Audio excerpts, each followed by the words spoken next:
Namaskara, good afternoon. I, Architect Shraneta, take this opportunity to warmly welcome you all on behalf of the Director, Major Dr. Rekha Sinha, and the entire Department of Art and Design, Interior Design.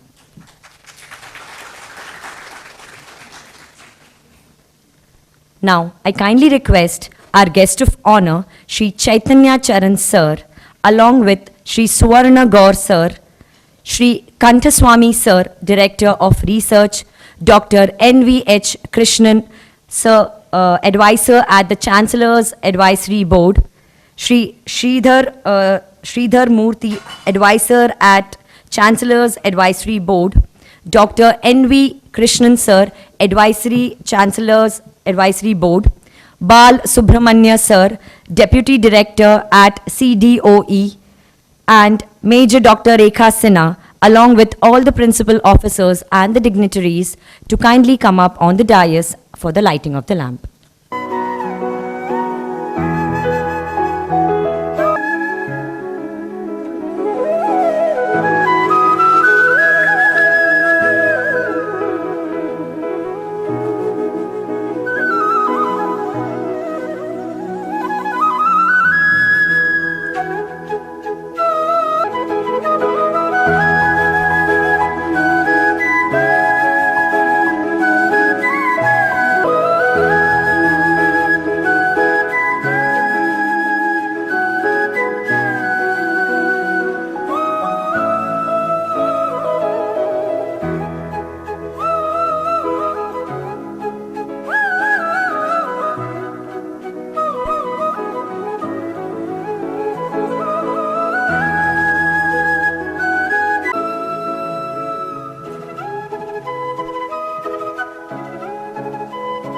Now invite Sanjana, a talented third semester student, to present a soulful song dedicated to our gurus. ಗುರುವಿನ ಗುಲಾಮನಾಗುವ ತನಕ ದೊರೆಯದಣ್ಣ ಮುಕುತಿ ಗುರುವಿನ ಗುಲಾಮನಾಗುವ ತನಕ ದೊರೆಯದಣ್ಣ ಮುಕುತಿ ಪರಿಪರಿ ಶಾಸ್ತ್ರವನೋದಿದರೇನು ವ್ಯರ್ಥವಾಯಿತು ಬಕುತಿ ಪರಿಪರಿ ಶಾಸ್ತ್ರವನೋದಿದರೇನು ವ್ಯರ್ಥವಾಯಿತು ಬಕುತಿ ಗುರುವಿನ ಗುಲಾಮನಾಗುವ ತನಕ ದೊರೆಯದಣ್ಣ ಮುಕುತಿ ಗುರುವಿನ ಗುಲಾಮನಾಗುವ ತನಕ ದೊರೆಯದಣ್ಣ ಮುಕುತಿ ಆರು ಶಾಸ್ತ್ರವನೋದಿದರೇನು ನೂರಾರು ಪುರಾಣವ ಮುಗಿಸಿದರೇನು ಆರು ಶಾಸ್ತ್ರವನೋದಿದರೇನು ನೂರಾರು ಪುರಾಣವ ಮುಗಿಸಿದರೇನು ಸಾಧು ಸಜ್ಜನರ ಸಂಗವ ಮಾಡದೆ ಧೀರನೆಂದು ತಾ ತಿರುಗಿದರೇನು ಸಾಧು ಸಜ್ಜನರ ಸಂಗವ ಮಾಡದೆ ಧೀರನೆಂದು ತಾ ತಿರುಗಿದರೇನು ಗುರುವಿನ ಗುಲಾಮನಾಗುವ ತನಕ ದೊರೆಯದಣ್ಣ ಮುಕುತಿ ಗುರುವಿನ ಗುಲಾಮನಾಗುವ ತನಕ ದೊರೆಯದಣ್ಣ ಮುಕುತಿ ಪರಿಪರಿ ಶಾಸ್ತ್ರವನೋದಿದರೇನು ವ್ಯರ್ಥವಾಯಿತು ಬಕುತಿ ಪರಿಪರಿ ಶಾಸ್ತ್ರವನೋದಿದರೇನು ವ್ಯರ್ಥವಾಯಿತು ಬಕುತಿ ಕೊರಳೊಳು ಮಾಲೆ ಧರಿಸಿದರೇನು ಬೆರಳೊಳು ಜಪಮಣಿ ಎಣಿಸಿದರೇನು ಕೊರಳೊಳು ಮಾಲೆ ಧರಿಸಿದರೇನು ಬೆರಳೊಳು ಜಪಮಣಿ ಎಣಿಸಿದರೇನು ಮರಳಿ ಮರಳಿತಾ ಹೊರಳಿ ಬೂದಿಯೊಳು ಮರುಳನಂತಾಗಿ ತಿರುಗಿದರೇನು ಮರಳಿ ಮರಳಿತ ಹೊರಳಿ ಬೂದಿಯೊಳು ಮರುಳನಂತಾಗಿ ತಿರುಗಿದರೇನು ಗುರುವಿನ ಗುಲಾಮನಾಗುವ ತನಕ ದೊರೆಯದಣ್ಣ ಮುಕುತಿ ನಾರಿಯ ಭೋಗ ಅಳಿಸಿದರೇನು ಶರೀರ ಸುಖವನ್ನು ಬಿಡಿಸಿದರೇನು ನಾರಿಯ ಭೋಗ ಅಳಿಸಿದರೇನು ಶರೀರ ಸುಖವನ್ನು ಬಿಡಿಸಿದರೇನು ಮಾರಜನಕ ಶ್ರೀ ಪುರಂದರ ವಿಠಲನ ಸೇರಿಕೊಂಡು ತಾ ಪಡೆಯುವ ತನಕ ಮಾರಜನಕ ಶ್ರೀ ಪುರಂದರ ವಿಠಲನ ಸೇರಿಕೊಂಡು ತಾ ಪಡೆಯುವ ತನಕ ಗುರುವಿನ ಗುಲಾಮನಾಗುವ ತನಕ ದೊರೆಯದಣ್ಣ ಮುಕುತಿ. Thank you. Her music touched all our hearts. Indeed.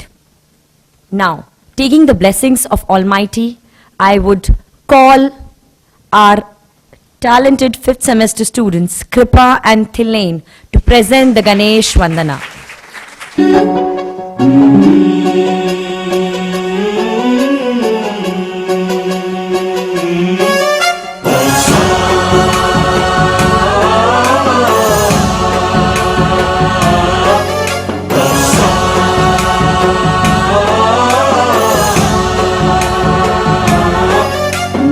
गणनायकाय गणदैवताय गणाध्यक्षाय धीमहि गुणशरीराय गुणमण्डिताय गुणेशानाय धीमहि गुणातीताय गुणाधीशाय गुणप्रविष्टाय धीमहि एकदन्ताय वक्रतुण्डाय गौरीतनयाय धीमहि गजेशानाय भालचन्द्राय श्रीगणेशाय धीमहि.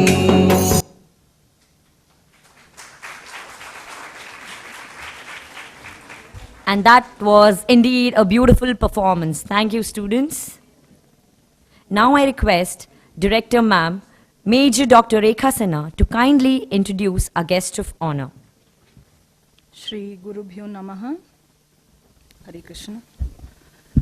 Respected Chief Guest, dear faculty members, beloved students, and all distinguished guests, a very warm and blessing morning to one and all present here. Today we have gathered to celebrate a day that is extremely sacred and meaningful, Guru Purnima. It is a day dedicated to honoring the Gurus, the teachers, mentors, and guides who illuminate the path of wisdom and virtue to our lives. At Jain, deemed to be university, especially in interior design scenario, we believe that education is not merely the acquisition of information, but the blossoming of understanding, values, and creativity. In line with the ethos, we are proud to integrate Indian knowledge system into our learning framework, connecting the ancient with the contemporary, tradition with innovation. As designers and creators of special experiences, our students learn not only the principles of design, but also the philosophy of life. And there can be no greater source of life lessons than the Mahabharata, an epic that is as profound as it is timeless. Today's special session, titled When Life Feels Unfair, Life Lessons from the Mahabharata, touches upon a truth we all face at various points in life, the feeling of injustice, imbalance, and a lot of confusions. The Mahabharata, it's a mirror. It reflects the dilemmas, the changes, and the moral questions that define our human experience. Whether it is the courage of Arjuna, the patience of Draupadi, the wisdom of Bhishma, or the trials of Yudhishthira, each character leaves behind a powerful teaching. This session will help us how these ancient characters can guide us through the modern complexities of life, including stress, uncertainty, ethical conflict, and emotional upheaval. It is our utmost honor to welcome today's speaker, His Grace Chaitanya Charan Prabhuji, a globally acclaimed author, lifestyle mentor, and thought leader.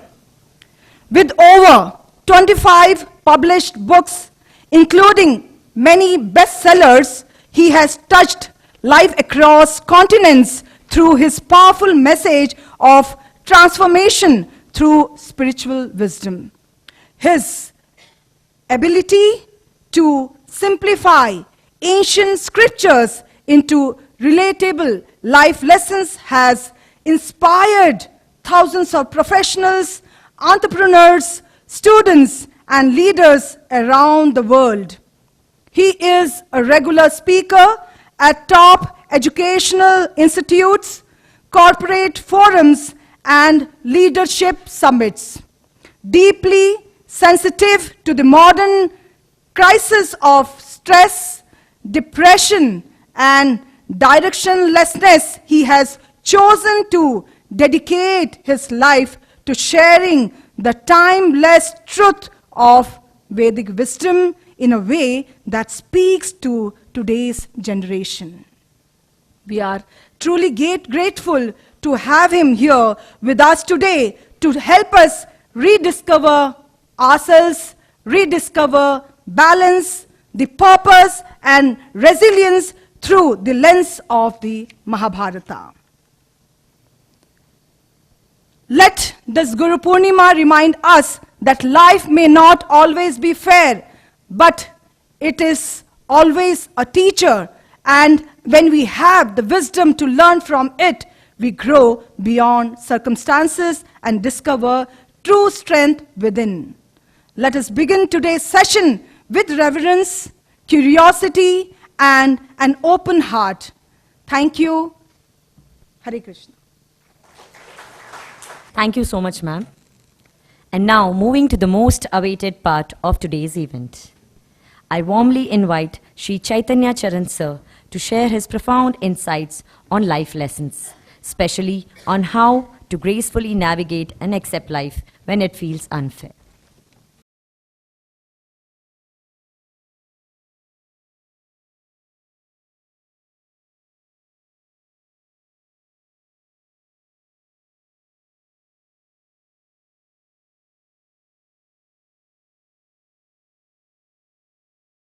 Am I audible to everyone? Yes. So, thank you all for coming today, and I'm grateful for the opportunity to be here with all of you. So let us begin by a calming meditation to center ourselves. Wherever you're seated, try to sit as comfortably as you can and close your eyes. And as you close your eyes, we'll take 3 deep breaths, and then we will chant the mantra Om. And while chanting Om, we'll try to draw out the middle U part of the Om as long as we can. So be comfortable and take 3 deep breaths. 1.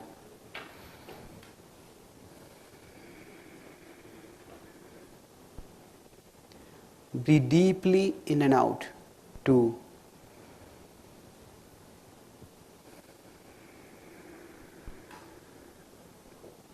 As you breathe in and out, let your body relax. 3.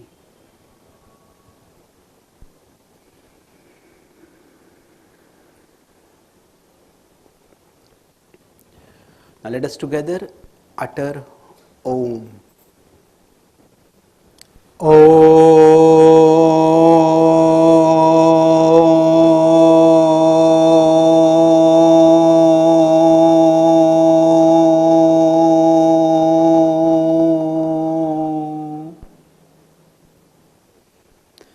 Let's do this 2 more times. We'll take 3 deep breaths. And as you are breathing in and breathing out, just experience the air as it comes in, as it goes out.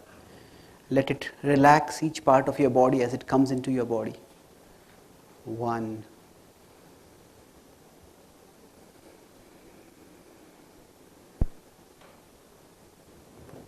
2.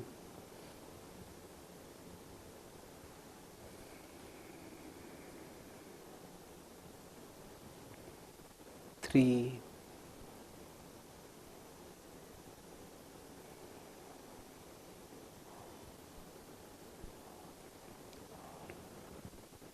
Together.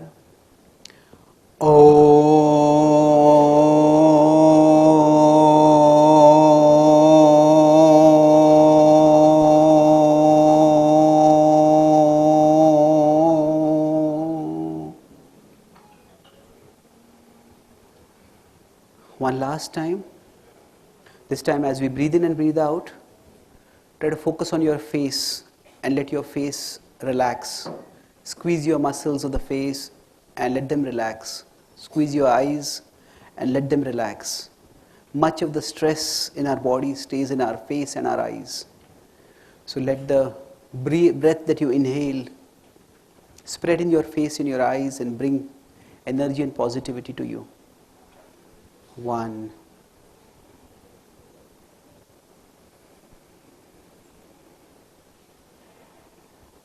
2,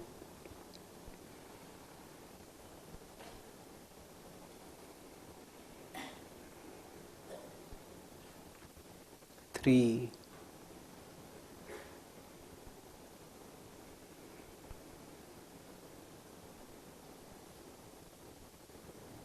4 together.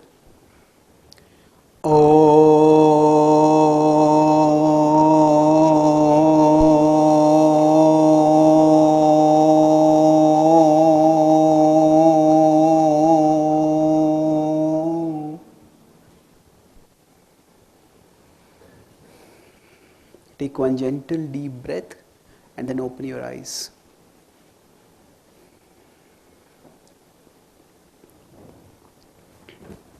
Thank you.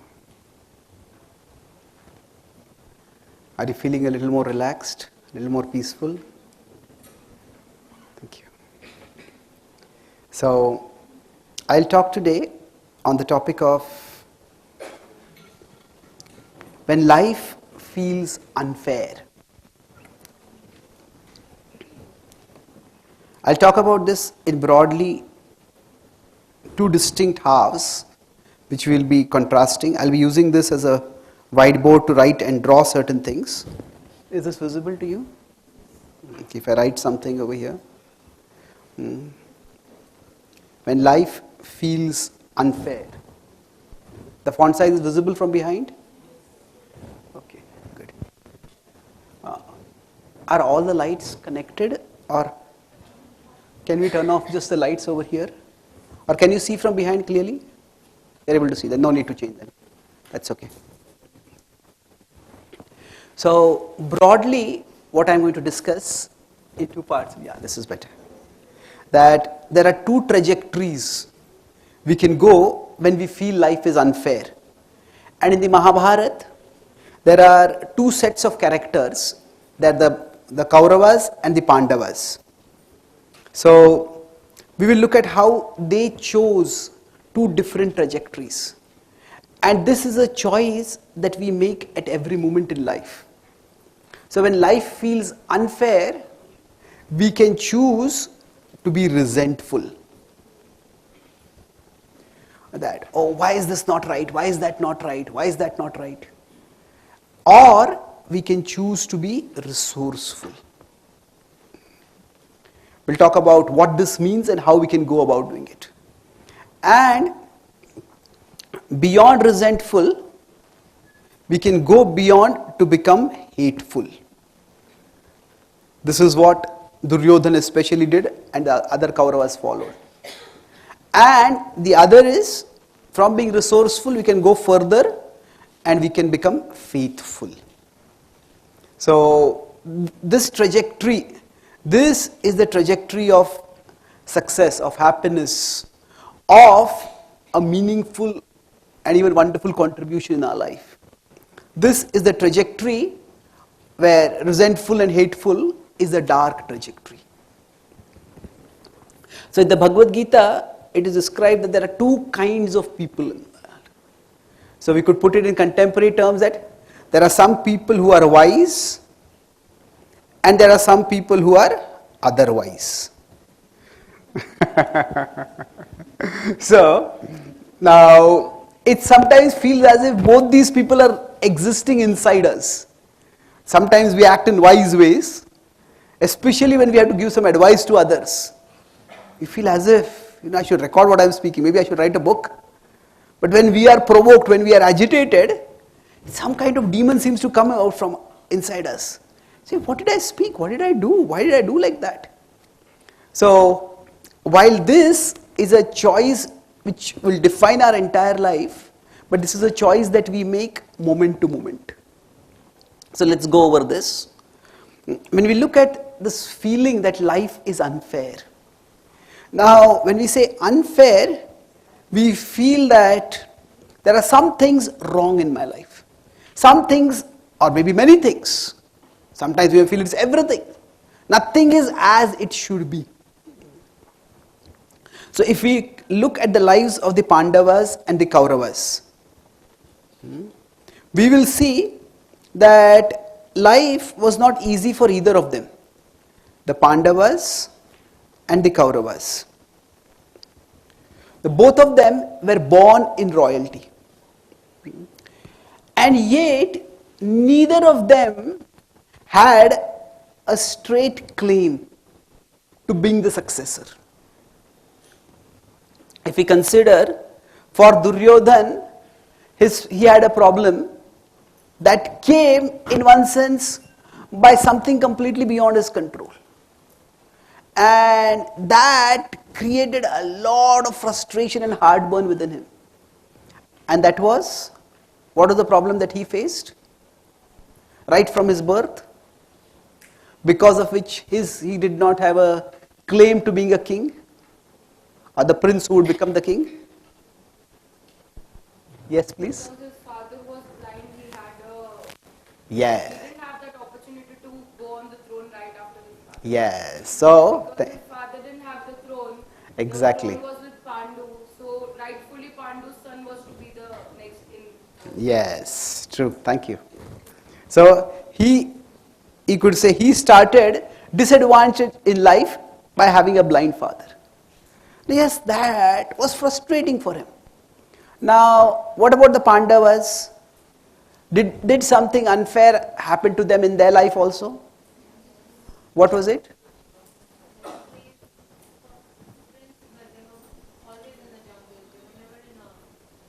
Yeah, that's true. Thank you. But let's focus on, and that we'll come to that comparison a little later. But it is toward the starting of life itself. Duryodhana had one disadvantage in the starting of his life. The Kauravas, Yudhishthir had another disadvantage. What was that? Yes, his father died when he was quite young. And then he had no father. So now which is worse, having no father or having a blind father? Well, if the blind, it's difficult to say. It's difficult to say, isn't it? See, generally, whenever we try to compare sufferings, which suffering is the worst suffering? Yeah, you could say that having no father is the worst suffering, but generally, whichever suffering we are going through feels the worst suffering. That's just the way it works for us, our mind. So life is not easy for anyone. And when we look at people, if we actually get to talk with people, beyond the appearance, when we start talking with people at a deeper level, in everybody's life story, there is a tragedy somewhere. And nobody's history is a history of happiness. So unfortunately nowadays, with social media becoming so prominent, this feeling that life is unfair to me becomes even more aggravated. Why? Because we often compare the worst moments of our life with the best moments of others' lives. So because generally what people will show on social media is, oh, I went to this party, I went to this picnic, I went to this event, I did this. People generally post the best, the happiest moments of their life. Now we may also post the happiest moments of our life, but when we compare, oh, this person went there, this person did this person did that, and their best moments, especially mentally, we may compare them with our best moments, but we may also compare them with our worst moments. And we start feeling, oh, this is not right in my life, and that is not right in my life, and that is not right in my life. And that's why, now this is not a condemnation of social media, it's more of a caution than condemnation, that this is a effect that we start comparing more and more, and that's why increased social media usage is often accompanied with greater depression. Especially if it's unfiltered, that feeling that things are not right in my life. And if things were not right in my life and things were not right in everyone's life, then we won't feel it so bad. The problem is not that there is distress or trouble. The problem we feel is the distress is disproportionate in my life. And when that comes, how we deal with that, that is vital. And that is what we will discuss about this trajectory, that life is unfair to all of us. And when that unfairness comes, this choice that we will make, the choice, it will be dependent on three broad factors. And those factors will shape how we make our choice. So let's look at those factors.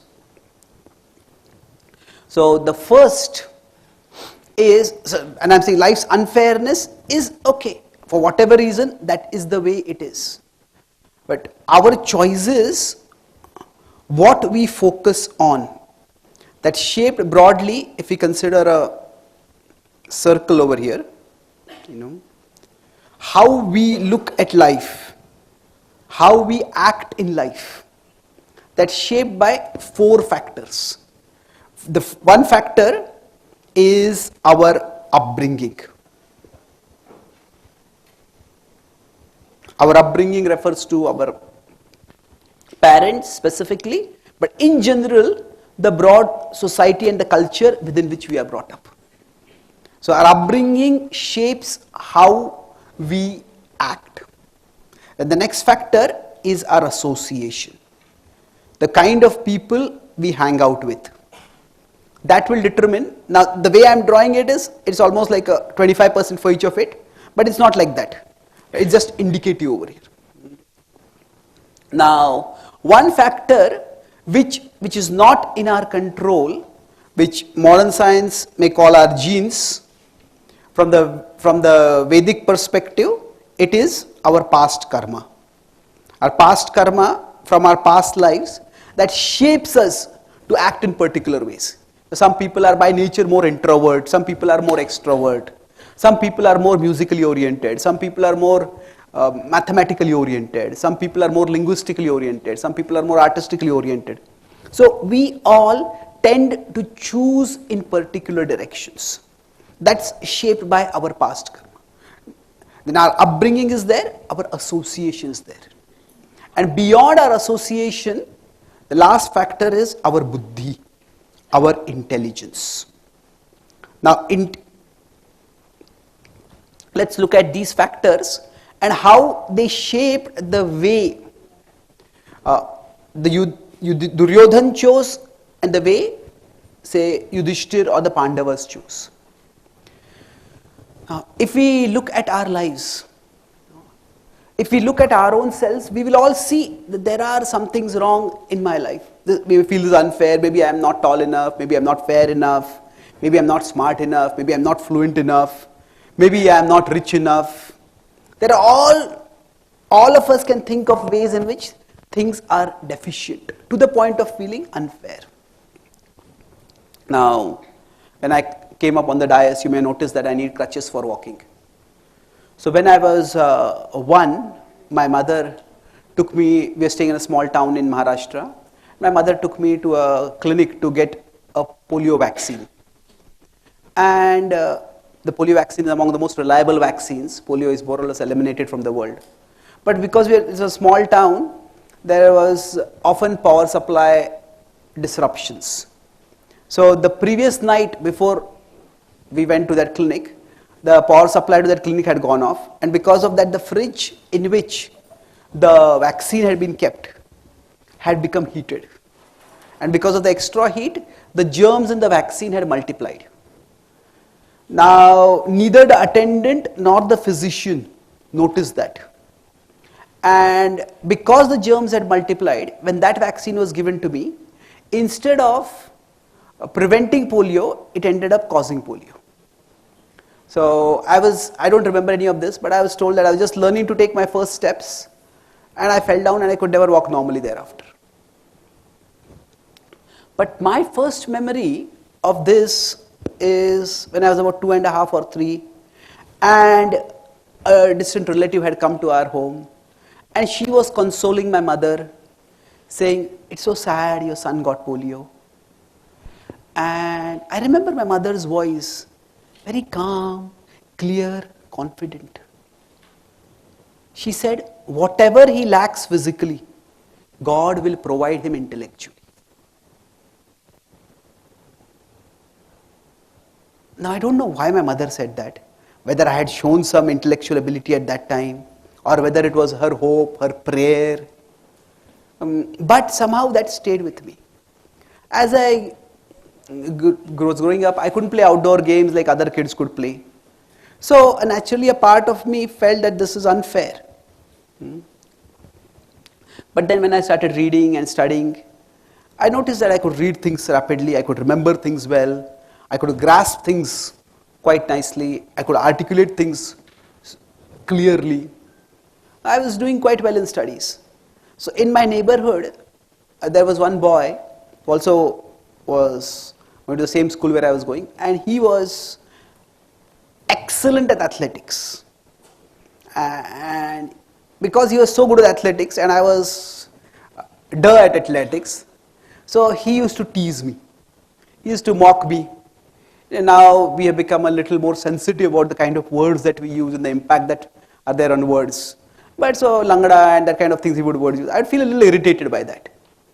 But then one day my mother told me that his mother has requested that, he is quite poor in maths and I was quite good at maths. He says, can I help him in maths? I said, no, I don't want to help him. And then my mother said, they are our neighbors and he's your friend. I interpreted, no, he's not my friend. So my mother said, no, you should help him. So I said, okay. Then when I was trying to help him in maths, I noticed that he just couldn't understand. Even basic arithmetic, he just couldn't get it at all. And when I saw how he just couldn't get anything, one part of me wanted to laugh at him. Just as he had made fun of me and would laugh at me, I also wanted to laugh at him. But then it struck me that if I'm not able to walk and somebody laughs at me, I have a physical limitation. And I realized he has an intellectual limitation.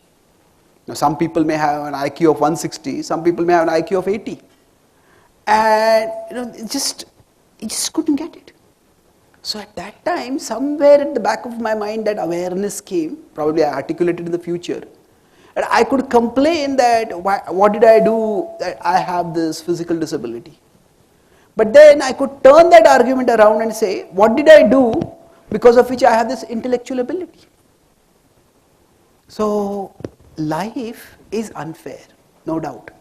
But in the big picture, life is fairly unfair.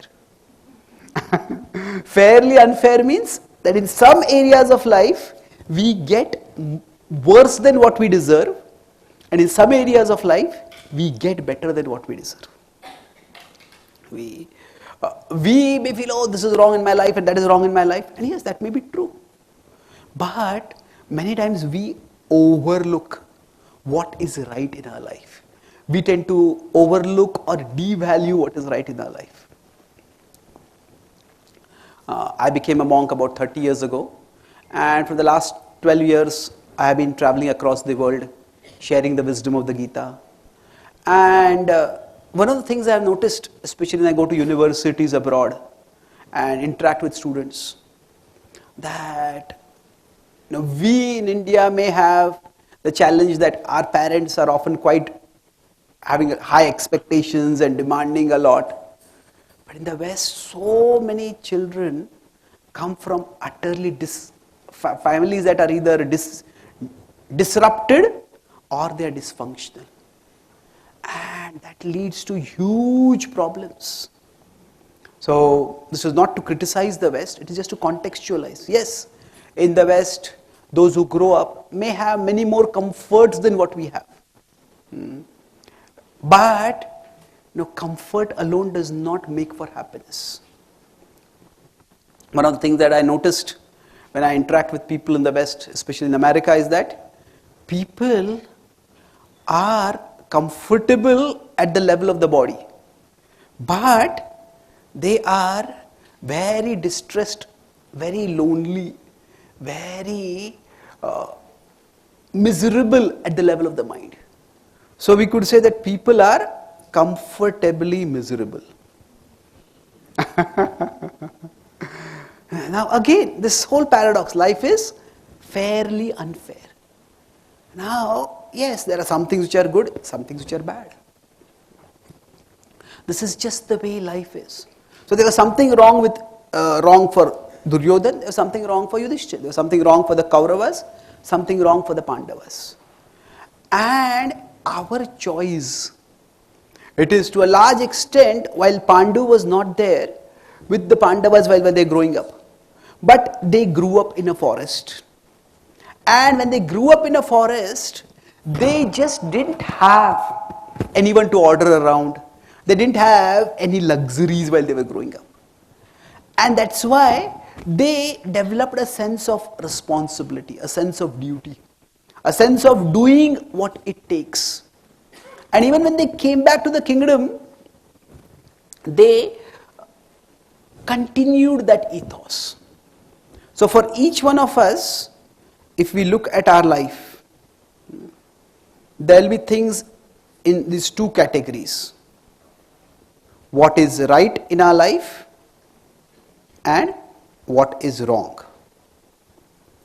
Now I put what is wrong above because quite often that is what stays prominent in our mind.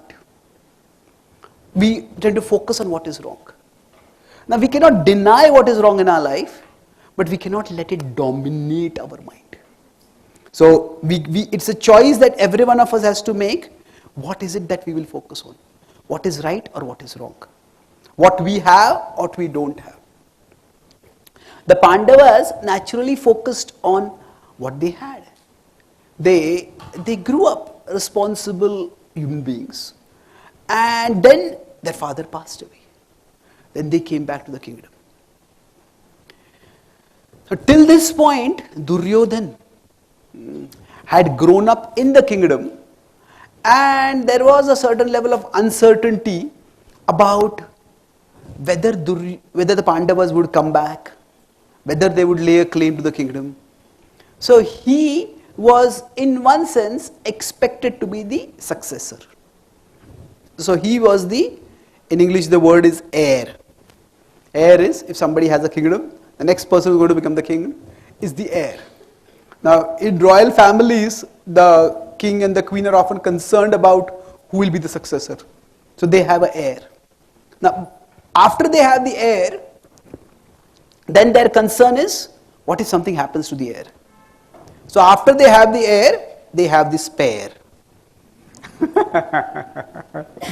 So the spare is basically, if something goes wrong, then we have a backup. Now the spare is often in a peculiar position.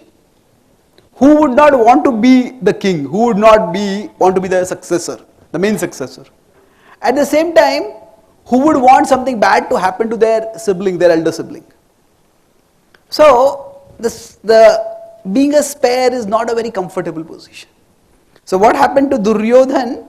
He thought that he is the heir, and when the Pandavas came back and when Yudhishthira was elder to him, so suddenly he thought, have I become the spare now?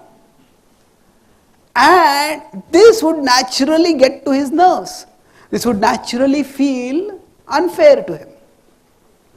In any home, if the parents have a single child and then they have a second child, then some of the attention from the first child goes off to the second child. First child may feel, what's going on over here? In the West, in India there is a crisis of population explosion. In the West, the major crisis is depopulation. I was in California and I was going for a program, and there was a car ahead of me. On the car bumper sticker there was a quote. The more I get to know people, the more I love my dog. So among the whites, the Caucasian populations, in 6 of the major cities in America: New York, Washington DC, Los Angeles, Chicago, San Francisco, and I think Austin in Texas. So in these 6 cities, actually among the Caucasians, the number of pets is more than the number of dogs. Sorry, the number of pets is more than the number of children. If you go to a park, you will see there are more people with taking their dogs out for a walk than there are parents with children. Now, this principle applies that if a family has a dog as a pet and then they have a newborn baby, now the dog becomes jealous of the baby. And often the baby has to be protected from the dog. So this is a universal tendency, and this is understandable. So many times our situations, they can explain our emotions. So Duryodhan felt insecure. That's understandable. Our situations can explain our emotions. However, our situations don't excuse our actions. How we feel in a particular situation, that may be determined by the situation, and that's understandable. But how we act at that time, that is something which each one of us has to take responsibility for. So Duryodhan's trajectory was that he naturally felt some insecurity. Hey, what happened over here? My kingdom is going off. What can I do about it? It's my claim to the kingdom, it's become uncertain. So insecurity is understandable. But from insecurity, he went to envy. Now this is also to some extent understandable. But from envy, he went down to enmity. And this is where it became destructive. So feeling insecure that someone may be better than us, somebody may be taking what we thought is entitled to us or is expected for us, all those feelings are natural. But how we process those feelings. So for him, for the Pandavas, although they did not have their father, they had an ethos and they had Kunti, who as a mother guided them. For Duryodhan, it was an unfortunate combination that he had certain cruel tendencies. He had certain wicked tendencies. And being wicked, being cruel is a problem. But what makes things worse is that he had wickedness in him and his father had weakness.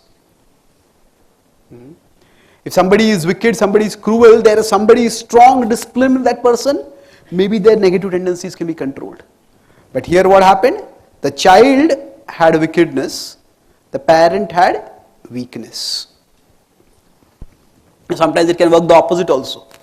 That the child may be weak, the parent might be wicked. That can also lead to problems. But in this particular case, yes, his situation was there, but he started using that situation.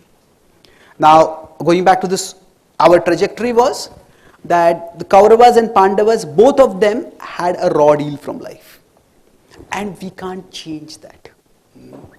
But while life may give us a raw deal, and to some extent sometimes understanding the principle of karma, that we have certain karma baggage that we get from our past, because of which some bad things happen in our life. Now that is understandable. One of the teachings that the Gita gives us is that our life does not begin with birth and life does not end with death. We are Atma.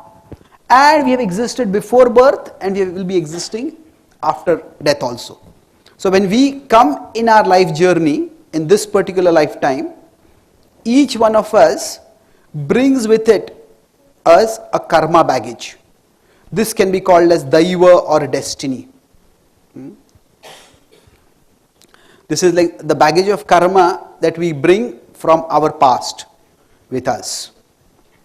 And from this karma baggage, we intermittently throughout our life get some installments. Now, some installments may be positive, some may be negative. Some may be positive, some may be negative. Now, a major installment comes right at our birth itself. So, when these installments come, these are basically what make us feel that life is unfair, especially when the negative installments come. But they are not always entirely negative.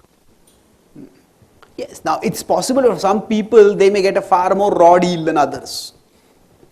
When I was in Canada, I met some people, they're also practitioners of Bhakti Yoga. They're from Ukraine. I met one person who is a doctor in Ukraine, and he was running a Uber in Canada because the medical degree from Ukraine is not recognized in America. But he's doing that. That's what he has to do. He had a whole family, he had a practice, he was prosperous over there. Sometimes life just is brutal. It just destroys everything for us. But it does not destroy everything inside us. So this understanding of the big picture of life, that when we talk about our spirituality, when we talk about what does spirituality do basically, I'll talk about two main things, the difference between resourceful and resentful, and the difference between faithful and hateful. See, what our spirituality does is that it helps us to create a distance and a difference between what happens to us and what happens in us. What happens to us is our situation. What happens in us is the emotion that we nurture. So what happens to us and what happens in us, these two are related, but they are not necessarily, it is not that A has to lead to B only. There is a distance between these two. And this distance can lead to a difference. So for both the Kauravas and the Pandavas, what happened to them was in many ways life was unfair. But what happens in us, that is something which we can choose. Now to some extent, we can't choose the upbringing that we have. Duryodhan did not choose to have Dhritarashtra as a father. Now, we could say that is something which is many ways positive, some ways it may not be positive, but it is what it is. But what is for us to choose? Going back to this particular diagram, so what we are discussing is, we are discussing this trajectory.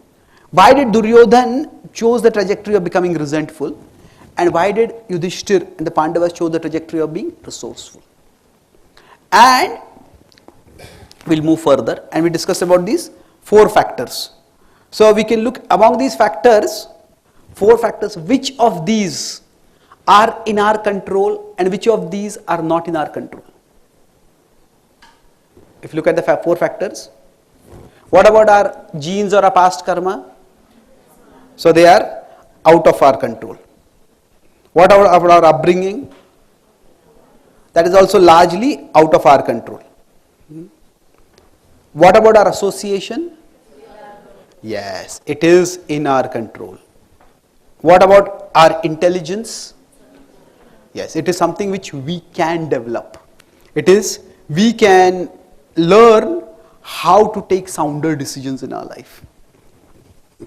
So, now life can generally gives us a mixed bag with respect to the genes that we get from our past.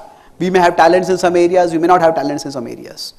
Now, our upbringing may be positive in some ways, may not be positive in some ways. But that's what it is. So, we could go back to our starting analysis and say that this part is, for everyone, this is fairly unfair.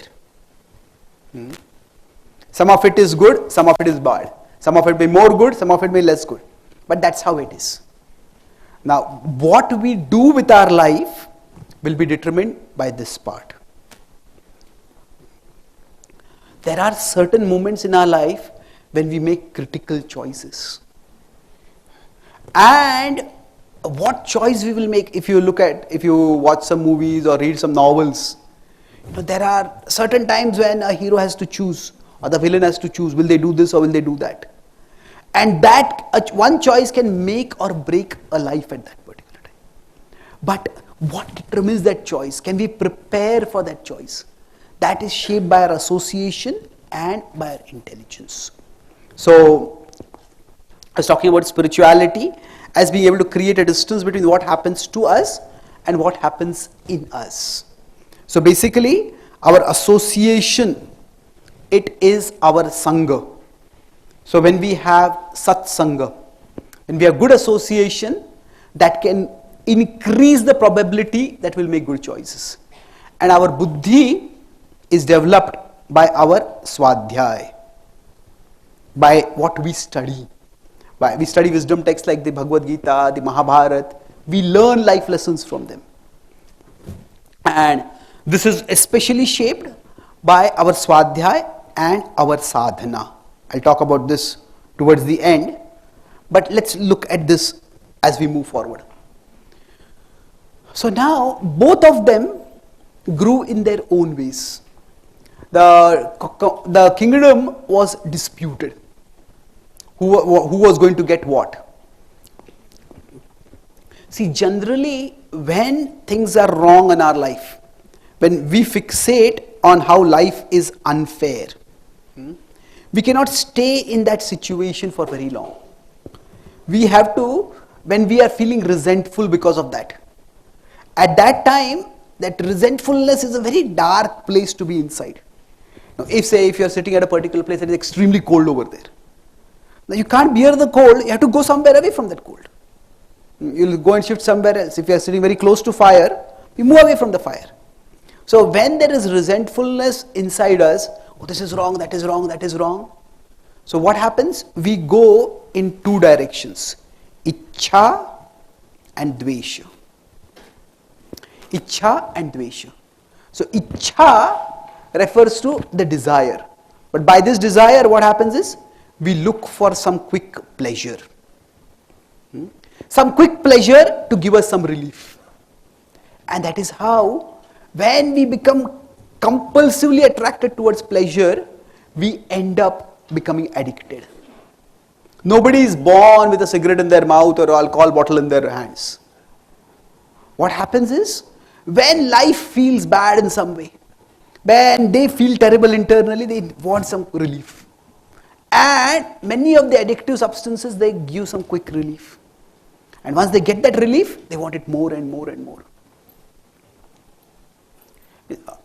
Many of you may have heard of designer clothes. Now there are expensive clothes specifically for particular fashions. In the West, in America especially, there are what you call as designer drugs. So designer drugs. That means these are drugs which are chemically manufactured in such a way to give the maximum high with the tiniest of dosage. And if somebody takes these drugs at a time when they have some other medical condition, or if they have not eaten proper food or something like that, they can die because of that. It's called, a person gets OD'd, OD is overdose. So it's deadly. So the point is, this quick pleasure is very easily facilitated in today's world. Now when there is dvesha, at that time one goes towards looking for a villain in one's life. We try to forget the negativity inside us. We try to forget the negativity inside us, either by just getting some quick pleasure and forget it, or we try to single out, this person is the cause of my trouble. Because of this person did like this, or he did like that, she did like that, he spoke like that, she spoke like that.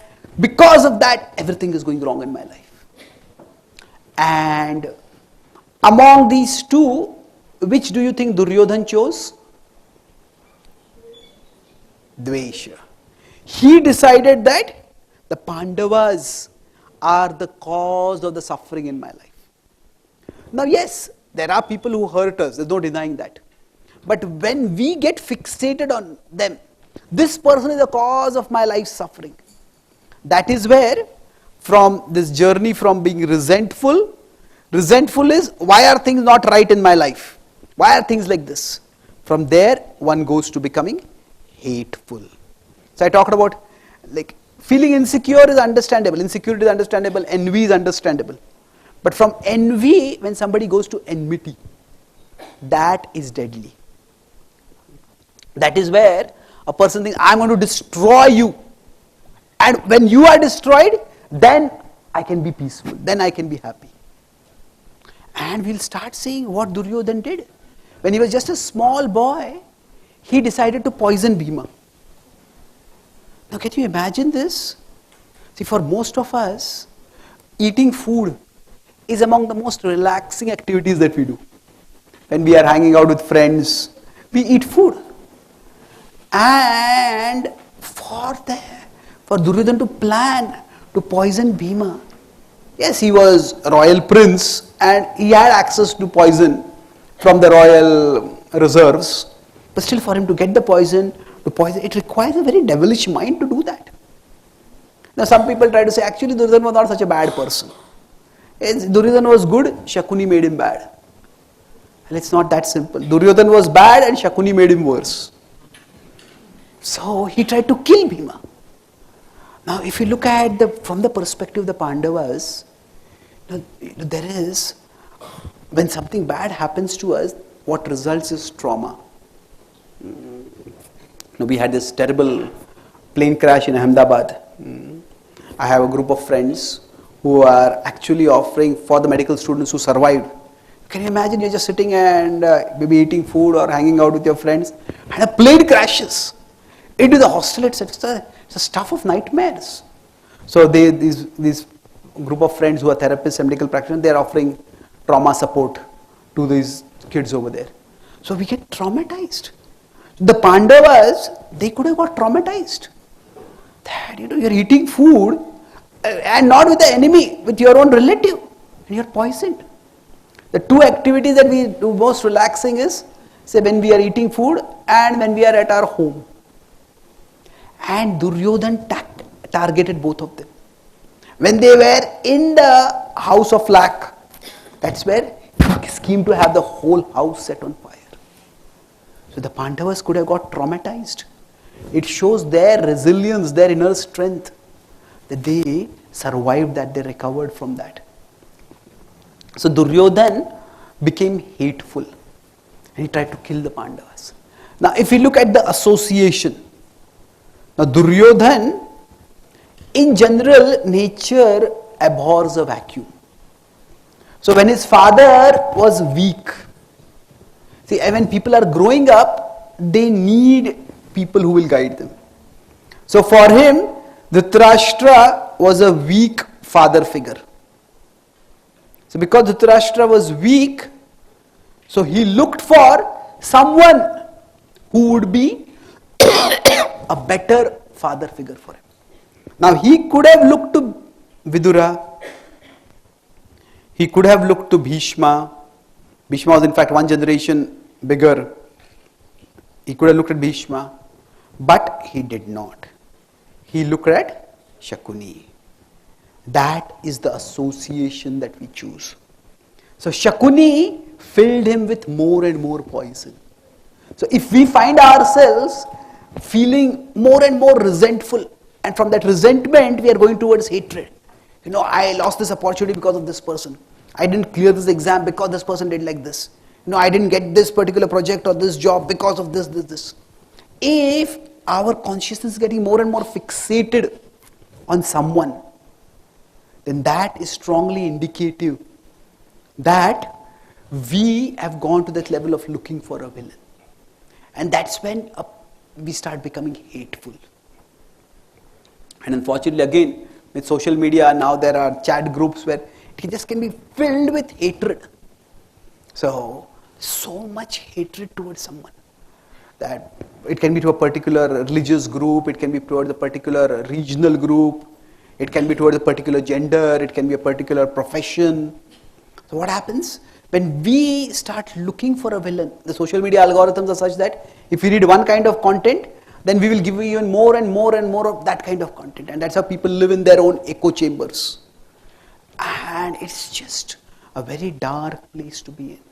So what is almost like a normal human psychology The negative path of the human psychology can get aggravated by the indiscriminate use of technology. So what do we do? So this is the dark path that Duryodhana went down, and he was not ready to listen to the advice of anyone at all. Now another association he got was of Karna. Now through Shakuni he got cunning. He got the power of a perverse intelligence, and from Karna he got military power. And the result was that Duryodhana became more and more convinced about the dark path he was choosing. And Karna was initially principled. He said, if you have some argument with the Pandavas, just fight with them. And fight with them, and we can defeat them. You defeat Bhima, I will defeat Arjuna, and we will get the kingdom. So Shakuni said, no, Karna, you are a child. You should not fight a war if you can win by other means. And Duryodhana respected Shakuni much more. And because Karna also wanted the respect of Duryodhana, so Karna also started doing what Duryodhana was saying. And that's why in the gambling match, Shakuni was spectacularly successful by getting everything, getting the entire kingdom for Duryodhana. And then what happened for Karna? He also wanted to be a close friend of Duryodhana. He felt, I have to do something for Duryodhana. I have to show him my value also. And that's how Karna came up and suggested to Duryodhana, now that Draupadi is your slave, drag her into the assembly and have her disrobed. This suggestion came from Karna. To his credit, he regretted it afterwards. But what happened? It was a tension. Shakuni has done so much for Duryodhana, I have to do something. And Shakuni is doing something dark and deadly, I have to do something which is darker and deadlier to impress him. That's how they all went down a dark trajectory. So this is a path we all want to avoid. So then I'll just conclude with this positive part. How do we go in this direction? The same factors. So the intelligence in general, if you go back over here, the association is the kind of people we hang out with. But intelligence is developed by those whose inputs we take seriously. The kind of books we read, the kind of thoughts we entertain in our mind, the kind of vision that we develop. So for each one of us, let's see what the Pandavas did. So I said that the upward trajectory is that we become resourceful and we become faithful. So resourceful, the word for that in the Bhagavad Gita is sometimes daksha.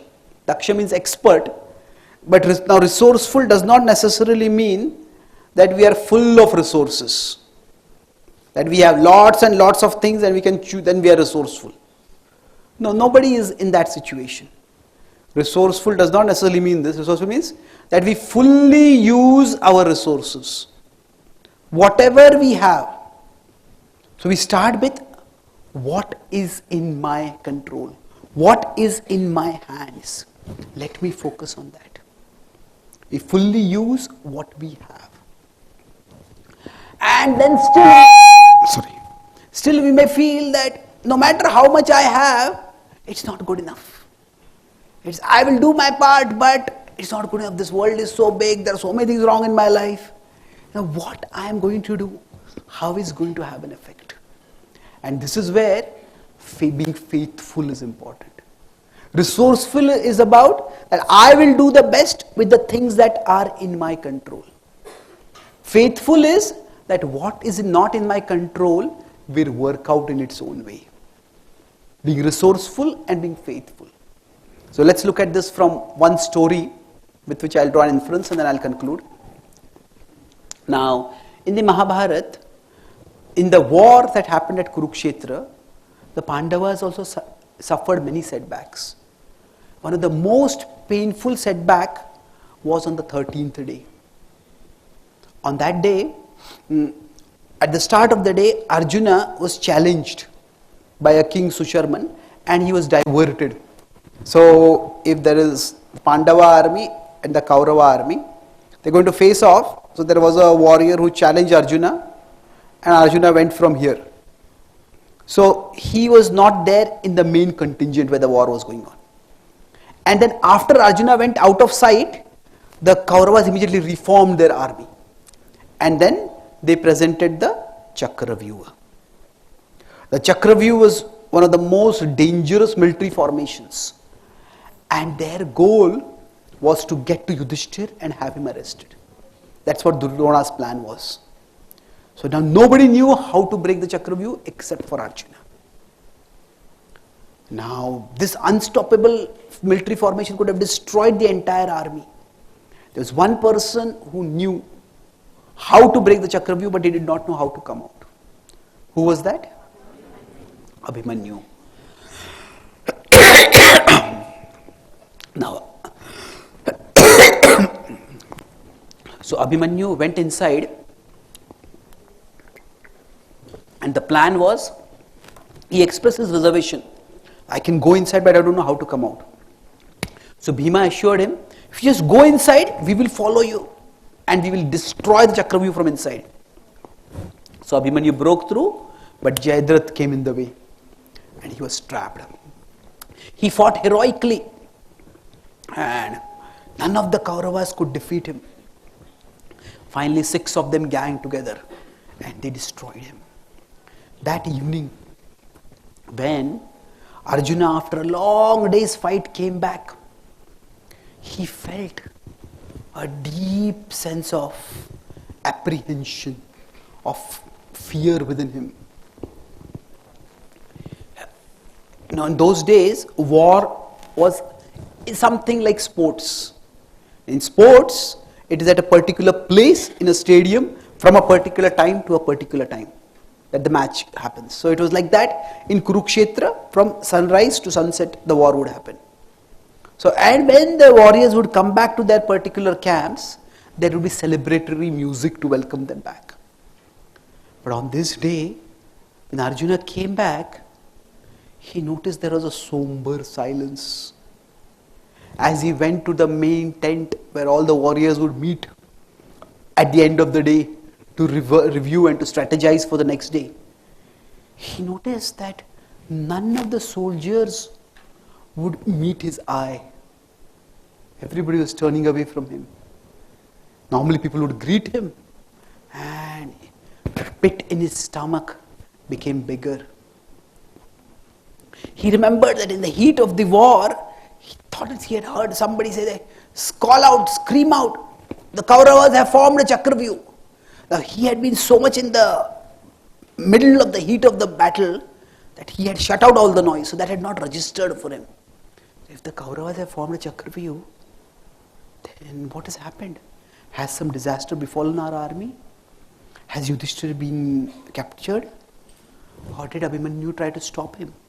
And has anything happened to Abhimanyu?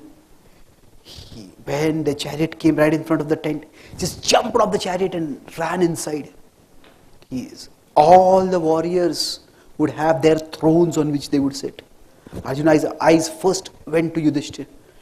And when he saw Yudhishthira there, he felt a relief. His eyes went to the throne of Abhimanyu. And that was empty. His heart stopped beating. He didn't want to believe the evidence of his eyes. Reluctantly, he turned his face back to Yudhishthira. And he noticed that there were marks of tears having run down the face of Yudhishthira. Arjuna collapsed on the ground, shocked and devastated. A series of turbulent emotions churned his heart. First was shock and disbelief. Then there was a feeling of guilt. He says, I am a warrior, I am a protector. I should have been there to protect my son. As Yudhishthira came with heavy steps and the heavy heart spoke what had happened, Arjuna lamented. He says, surely when the last moments Abhimanyu would have called out for me, fie on me that for my own glory I went far away and I was not there for him. Then as he started tried to process his emotions. From there came anger. That grief that was going through various stages, that erupted as anger. And he turned towards his brothers, especially the elders Yudhishthira and Bhima, and he said, "Are all your weapons just ornaments? Could not one of you protect my son? Fire on all of you." These words were like verbal lashes for Bhima and Yudhishthira. They flinched in pain. At that time, Krishna came to Arjuna and pulled him into a side hug. And Krishna said, "O Partha, in this world, adversities befall everyone, the wise and the unwise. What differentiates the two is that when bad things happen, the unwise act in ways that make things worse. They act in ways that increase the pain. The wise act in ways that make things better." Krishna told Arjuna, whose head was sunk in utter dejection, he said, "Arjuna, look at your brothers' faces." As Arjuna looked up, Krishna said, "Oh Arjuna, due to the death of Abhimanyu, they are in pain just as you are in pain. Please don't speak words that will increase their pain." So here, Krishna is giving a very pragmatic approach. Something terrible has happened. It is for Arjuna to choose whether he will be resentful or he will be resourceful. And then that's when Arjuna directed his rage to a more appropriate object. He said, the Pandavas had made a sound plan, but it was the Kauravas, because of whom, especially because of Jayadratha, that things went terribly wrong. So he took a vow, by tomorrow I will bring Jayadratha down before sunset. If I don't, then I will myself enter fire and end my life. Now this vow of Arjuna dramatically transformed the entire mood of their camp. Whereas they were dejected, now they became jubilant. They started blowing their conches and they started playing celebratory music. On the other side, when the Kauravas came to know, they arranged on the next day the entire army to stop Arjuna from reaching Jayadratha. And that next day, Arjuna fought like never before. And he fought and fought and fought till he came very close to Duryodhana, very close to Jayadratha. And Duryodhana was there. Arjuna defeated practically all the major warriors on the Kaurava side till he could reach there. And then Duryodhana was aghast. And then when he saw that the sun was going down toward the horizon, he said, "Let's get 8 warriors to attack Arjuna simultaneously." He said, "Drona and Kripa, you attack from the front." He said, "Shalya and Ashwathama, you attack from the left." He said, "Karna and Krutavarman, you attack from the right." And he says, "I and Dushasan will attack from behind. And all of us will simultaneously attack him." And Arjuna could see the chariot and the flag on the chariot of Jayadratha. But suddenly so many arrows came upon him, it felt like a cloud of arrows was descending on him. Arjuna was fighting just to withstand that onslaught. And the sun seemed to be racing toward the horizon. So close and yet so far. Arjuna started despairing. And that was the time Krishna intervened. Now some people say that is the time when exactly a solar eclipse happened and the sun got covered. What the tradition says is that that's the time when Krishna got his Sudarshan Chakra and he covered the sun. Now both could have happened. The point is that because of that, the Kauravas lowered their weapons. They thought the sun has set. And just when they thought we have won, Krishna told Arjuna. Arjuna was in dejection, about to lower his weapons. Krishna told Arjuna, there is still time. Put the Brahmastra on your arrow. Now Arjuna had questions. And Arjuna knew there is a time to ask questions. And Arjuna knew this is not the time to ask questions. So he put the Brahmastra. And then Krishna told him that Krishna removed the covering on the sun. The eclipse ended or whatever happened. And Krishna said, there is the sun and there is Jayadratha. And Arjuna shot right in front of them. So the specifics of the event here are not as important as the principle. See, the principle here is that when we do all that we can, when we do all that we can, God will do what we can't. When we do all that we can, God will do what we can't. So this is a combination of being resourceful and being faithful. As they say, God helps those who help themselves. So the idea is that faith is not being passive. Oh, the Gita's vision, the Mahabharat's vision is not that God is the hero and you just sit and watch and let God do heroic things. The Gita's vision is God is a hero, and if you join the team of God, you will become a hero. You will be able to do heroic things. That actually each one of us is a precious part of God. There's an Arjuna inside each one of us, and that Arjuna can be awakened. That every one of us has the opportunity to develop our talents, to become resourceful, to do the best that we can. And rather than becoming discouraged about all the things that are not working out right in my life, and worse still, becoming hateful about those things, we focus on doing what we can. And the things that are not working out, they will work out in their own way.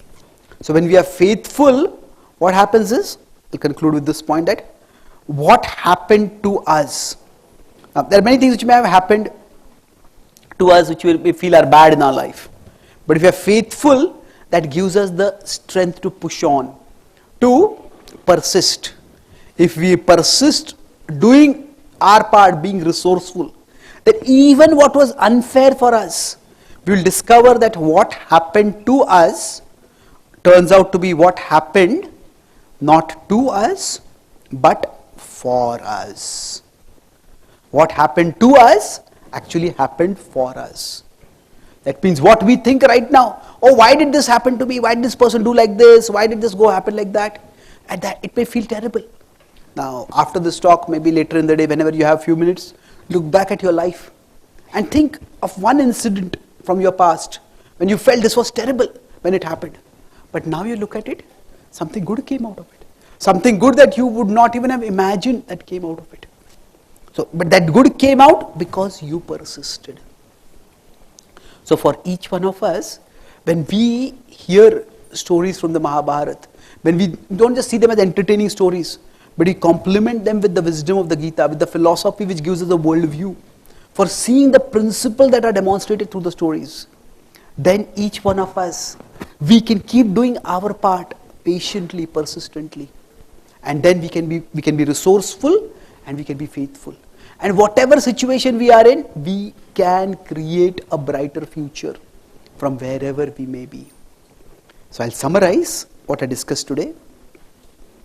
Broadly, what we discussed was, life is, for every one of us, life is unfair.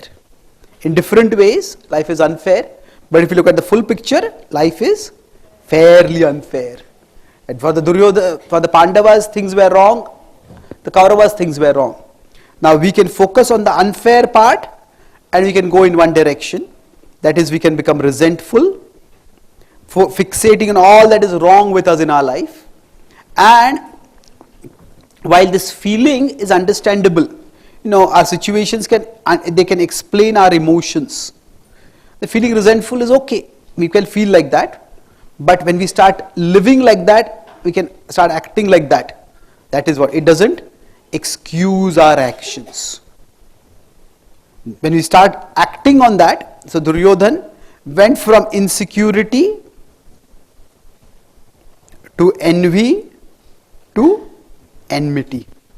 And that was a dark path. So from resentful, we can become hateful. where generally when resentfulness is such a negative thing that either we have to look for a pleasure, for some ichcha, or we can look for a villain. So Duryodhana looked for a villain, and that's how he fixated on the Pandavas and created a dark future for himself. The opposite side is, each one of us can choose to be resourceful. Resourceful is, when we are resourceful, what we do is, we focus on what is right in our life. We focus on what is right in life and we try to build on that. And we discuss the factors that shape us, that we can try to in order to be able to make these choices, we have our past karma that we can't change. We have our upbringing. Whatever is good in that upbringing, we can use that. Can try to offer good upbringing to others in future. What we can choose is our association. So the Pandavas chose to associate with sages. The Pandavas chose to associate with Krishna. Duryodhana chose to associate with Shakuni. And Duryodhana was dragged down by, and he dragged Karna down.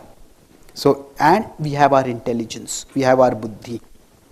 So, by Swadhyaya and by Satsanga, each one of us can create the conditions for making good choices. So, we discussed two differences, that what happens to us that may feel negative, but the difference is what happened in us can be different from what happened to us. That is, if we are resourceful, if we use our resources properly, what happened in us will be different. And in due course of time, when we are faithful, it will be revealed that what happened to us actually happened for us, as something good emerges from what has been done for us. So, let us pray that whatever situation we are in, we get the association and the intelligence by which we can make good choices. We can focus not on how life is unfair to us, but how life is fair to us, in some ways at least, and become resourceful and faithful. Thank you very much. Hey.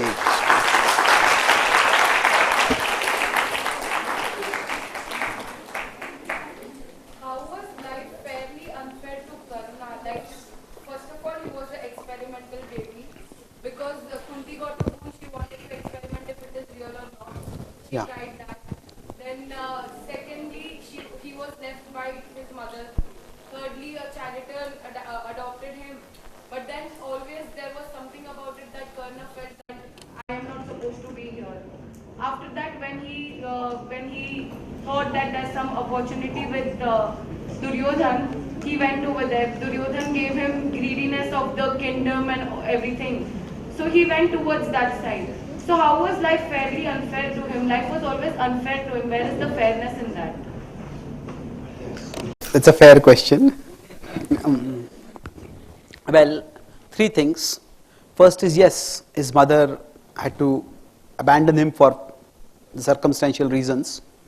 But still, he was fortunate enough to be adopted by a good family. The charioteers are not completely like social rejects. There is,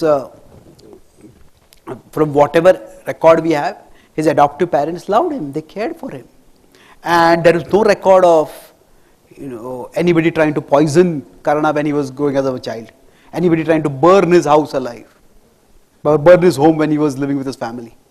So, yes, there was a trauma for him that he was abandoned in this on birth. But relatively speaking, he had a good upbringing. Now, as far as his alliance with Duryodhana was concerned, that was a stroke of great fortune for him. It changed his life, that particular alliance. Now, that brought him into prominence, into visibility, it gave him a kingdom. And probably at that time we could say he did not know Duryodhana's nature. So he got the opportunity, he grabbed the opportunity. And he got that opportunity because he had worked hard and developed his archery skills. So that was good for him. However, we all have to make choices. So at that particular time, he might not have thought about what the effect of that relationship with Duryodhan was on him. But especially when he suggested the disrobing of Draupadi, that was a time when he could have had second thoughts. Do I really want to stick to this friendship? And especially when Krishna came as the peace messenger. When Duryodhan rejected Krishna's peace proposal, then Krishna went to Karna. And Krishna gave 3 points to Karna. Krishna said that, you are actually the son of Kunti, the eldest son. You come on the side of the Pandavas. You will be revealed as having illustrious lineage, something that you wanted. And you will be the king. The Pandavas will follow you. Now he said that I will stay with Duryodhan. He gave 2 reasons for that. He said, when my mother abandoned me when I was small, now I have a life, I have a family here. Why should I leave them all to go back to the mother who had abandoned me? So how can I betray the family which had raised me? Now, would that really have been betrayal? No. Did he ask his parents? Would his parents have been unhappy if they discovered that the child whom they had adopted was from such an illustrious dynasty? Krishna himself had 2 sets of parents. Now, because of circumstances, his parents had to abandon him. And Yashoda and Nanda took care of him. He went back afterwards. And he was warmly accepted. It was not that he was rejecting his adoptive parents when he went back to his birth parents. So that was, we talk about intelligence, vinashakale viprita buddhi. The second part was that he said Duryodhan has taken this resolve to fight this war based on his faith in me. How can I abandon him in the time of need? He even tells Krishna that actually I had a dream. In that dream I saw that Duryodhan is on a chariot, on a cart driven by mules, by donkeys, and he's being taken downwards. And Yudhishthir is wearing white and he's in a chariot which is going to the heavenwards. He said, I understand that the Kauravas will be destroyed and the Pandavas will be victorious. But I cannot give up my friend right now. This is a classic and tragic example of misdirected friendship. Even if he feels obligated to Duryodhan, even if he wants the good of Duryodhan, first of all, does gratitude mean that we have to lifelong stay with someone throughout? Say in a place like Pakistan or Afghanistan, there is some poor child who is orphan, who doesn't have any food, and some people say that, okay, we will give you food, we will give you education, we will give you everything. And this child grows up and finds out that the people who trained him are actual terrorists. And they want him to become a terrorist. So he can be grateful to them, but gratitude does not necessarily mean that he has to himself become a terrorist and kill innocent people. So gratitude is an important virtue. Commitment is an important virtue, but is that the supreme virtue? You have to think of what are the consequences of our actions also. So he would have been justified in abandoning Duryodhan at that time also. But even if he said, no, Duryodhan is my friend, I am concerned for Duryodhan. Then, if he had left Duryodhan at that time, it's quite likely that Duryodhan might have left the resolve to fight. And Duryodhan would have lived on. He might have felt that Karna betrayed me. But is what your friend thinks of you more important than the friend staying alive? Even if Duryodhan had fought the war, probably the war would have been less violent and less bloody.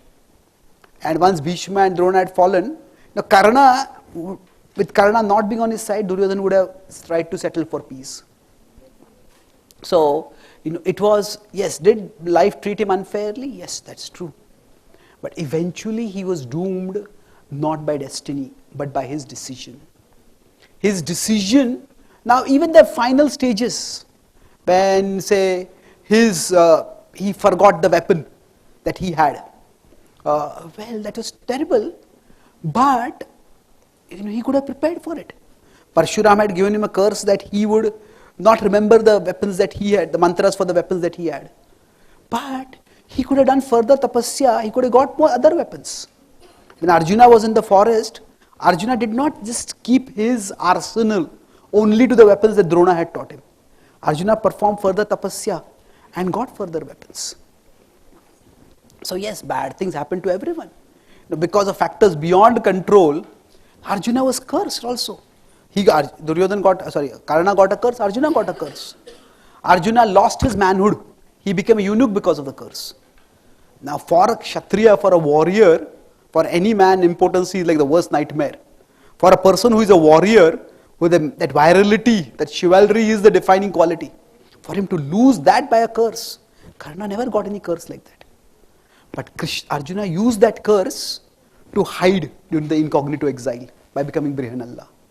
So, it's difficult to say that Karna got a far, far worse deal in life than what Arjuna got. No. Both of them got difficult situations. We could say that Karna's situations were more difficult than Arjuna's, but Arjuna also did not have an easy life.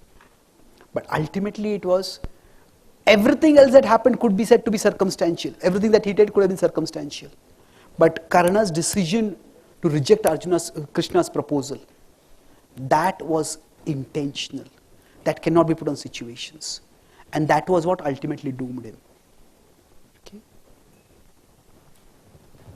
Thank you.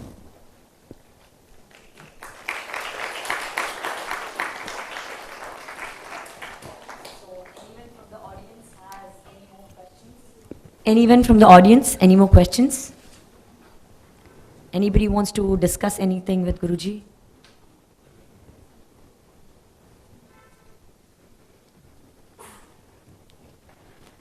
So each one of us here has definitely experienced such moments where we felt that things were really not fair enough and we would have been treated fairly. And I think this will definitely continue in future also. But the perspective of how we're going to think, how we're going to take this as a challenge and not be resentful, be more resourceful, will allow us to be more faithful in future. So thank you so much, sir, for your enlightening words. Now I request Dr. Shari Krishna ma'am to deliver the vote of thanks. Before vote of thanks, thank you so much, Prabhuji, for your insightful session. And there are a few questions which have come from the audience. If at all you have time, I just would like to ask at least 2 or 3 questions over here. There's one question which has come from one of the participant over here is, the Mahabharata, especially the Gita, underscores the transient nature of the world. How these spiritual practices help one to move beyond illusion towards self-realization. Yes. So, how does the Gita's wisdom help us to go beyond illusion towards self-realization? See, generally, when we look at ourselves, we often look at ourselves from a social mirror. Social mirror is our sense of self-respect, self-worth, self-esteem is shaped by how people look at us. And that's natural. But the social mirror is often a unreliable and sometimes even a deceptive mirror. Because in the social mirror, certain qualities might be glamorized a lot and certain may be devalued.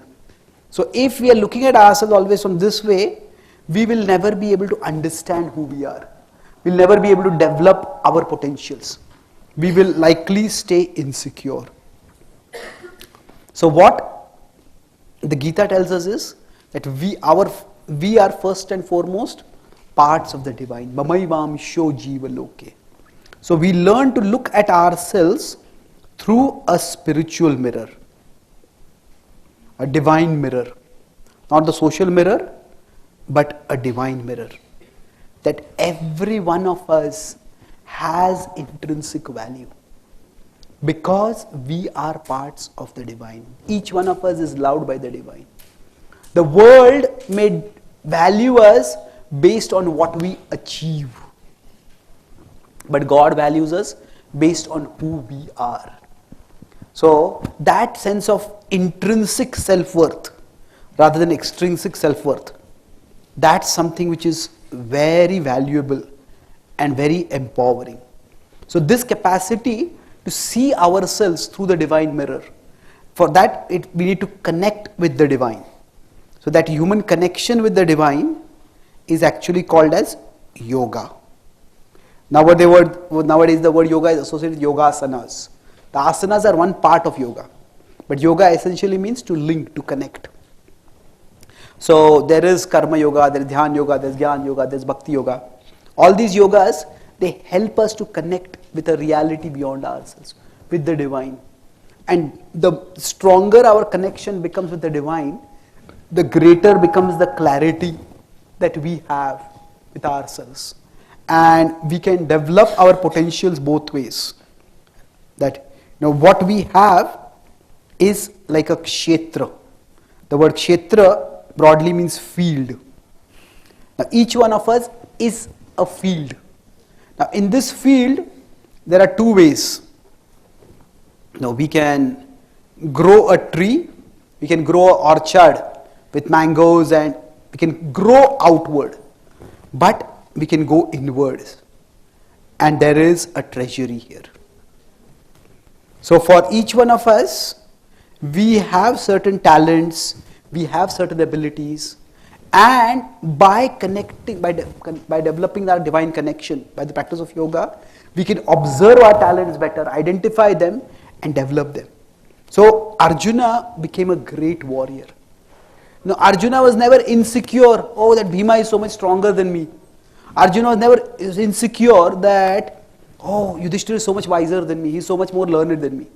No, this is the gift I have been given, let me develop my gift. So that is, we learn to grow outwards. And the other is, we learn to go inwards. Go inwards means, at the core of our being is the Atma. There is the Sharir, there is the Mana, and there is the Atma. And the Atma is eternally who we are. And that Atma is indestructible. And that Atma, the more we realize that, the more we recognize that happiness and love and divine purpose are all already there inside us. So Arjuna was also a great devotee. So that both ways development, the outward development so that we can contribute in the world, and the inward development by which we can connect with our core. Both of these, the two-level guidance, the two-dimensional or two-directional guidance is provided by the Bhagavad Gita. That's how we can develop our fullest potential. Thank you.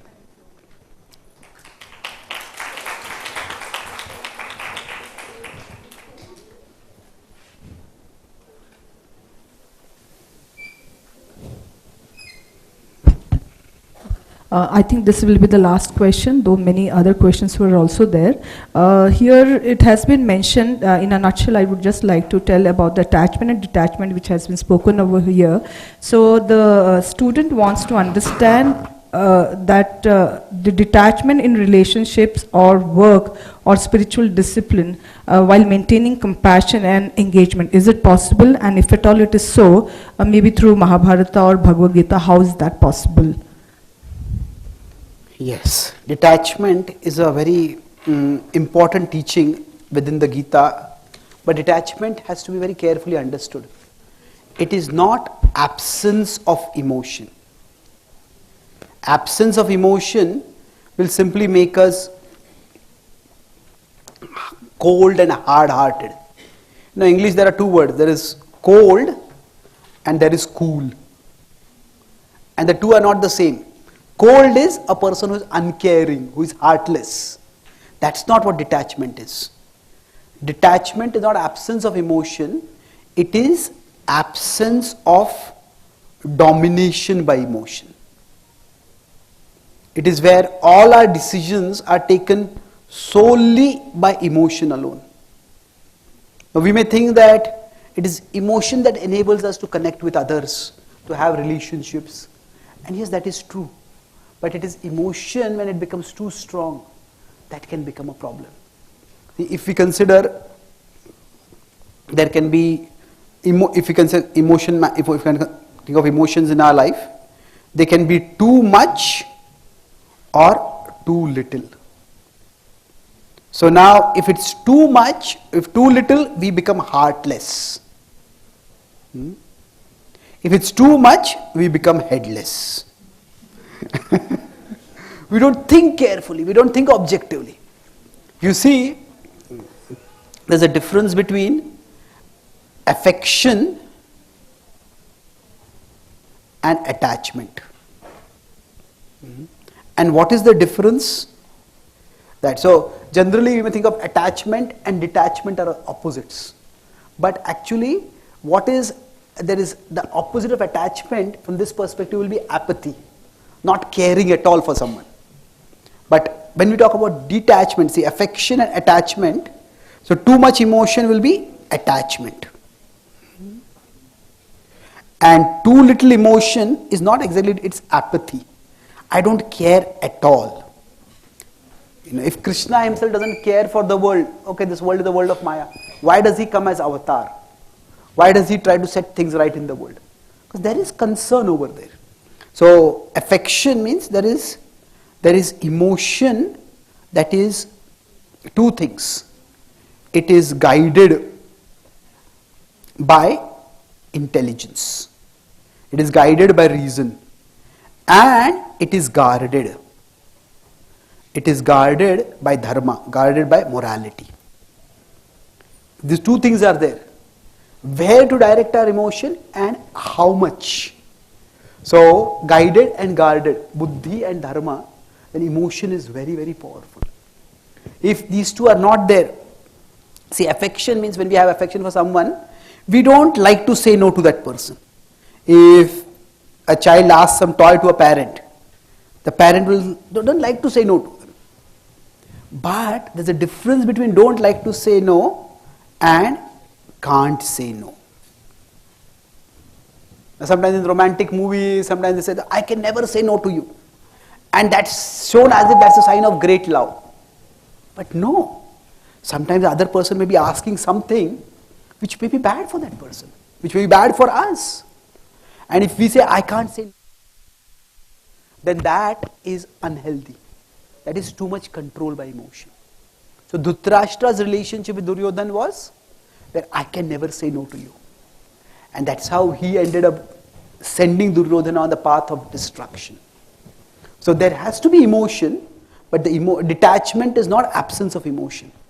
It is emotion is guided and guarded appropriately. Okay? Thank you. Thank you so much, sir. Now I request Dr. Shari Krishna ma'am to deliver the vote of thanks. Sri Gurave Namah. Good afternoon all. It is my honor to deliver the vote of thanks on behalf of Jain Deemed to be University Interior Design team for today's enlightening guest lecture by Chaitanya Charan Prabhuji on life lessons from Mahabharata, navigating life challenges through ancient Indian wisdom. It is clearly connected with Indian knowledge system. First and foremost, I extend our deepest gratitude to you, sir, for taking time out of your schedule to be with us for sharing such deep, timeless wisdom on Mahabharata. Your talk not only illuminated the profound teaching embedded in Mahabharata, but also made them deeply relevant to our modern lives. Your insights helped us see the text not only just an epic, but as guided from present and future and our daily decisions. And I extend sincere gratitude to you, sir. And Sri Suvarna Gaur, sir, on behalf of Interior Design team, I extend our gratitude to you, sir. And all other dignitaries who accompanied Prabhuji, all of them have sincere gratitude from Interior Design team. And our principal officers, Dr. Srikanta Swami, sir, Director CRTA, Dr. N.H. Krishnan, Chancellor's Advisory Board Member, Balasubramanya, Director CDOE, and all other principal officers and administrative team. We extend our sincere gratitude to you people.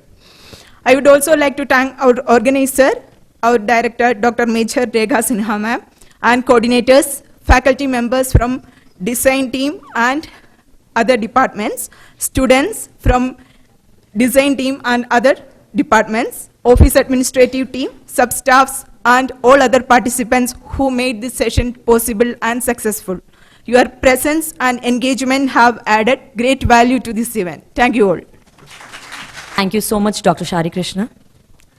Also, the session that we had today with Guruji, the entire details are there in the books that he has written, and those are displayed outside.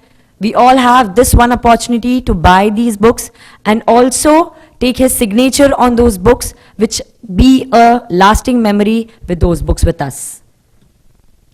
Now next, I will request all the dignitaries and all the students to come up on the stage for a photograph, a memory that we can capture. So, after the photo, we have arranged prasadam for everybody. We kindly request everybody to be here on the stage and later proceed for the prasadam.